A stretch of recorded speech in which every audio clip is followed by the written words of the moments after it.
முதலமைச்சர் முதல் super star வரை ஹச் ராஜாவின் நலம் விசாரிக்க நேரில் வந்த முக்கிய புள்ளிகள்.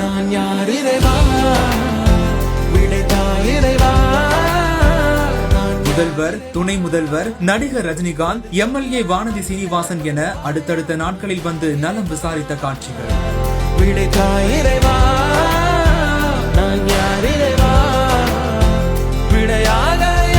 தனியார் தொலைக்காட்சி நிகழ்ச்சியின் போது பாஜக செயற்குழு உறுப்பினரான திரு ஹச் ராஜா அவர்களுக்கு எதிர்பாராத விதமா உடல்நல குறைவு ஏற்பட்டு தற்போது சென்னையில் உள்ள தனியார் மருத்துவமனையில சிகிச்சை பெற்றுட்டு வராரு. இந்த நிலையில தான் அவரோட உடல்நலம் குறித்து விசாரிக்க முதல்வர் மு.க. ஸ்டாலின், துணை முதல்வர் உதயநிதி ஸ்டாலின், நடிகர் ரஜினிகாந்த், பாஜக எம்எல்ஏ வானதி ஸ்ரீனிவாசன் உள்ளிட்ட முக்கிய பிரபலங்கள் மருத்துவமனைக்கே நேர்ல வருகை தந்து ஹச் ராஜாவை சந்திச்சு நலம் விசாரிச்சதோட ஆறுதல் வார்த்தைகளும் கூறியிருக்கிறாங்க. இப்போ இது தொடர்பான காட்சிகள் வெளியாகி சமூக வலைதளங்கள்ல வைரல் ஆகிட்டு வருது.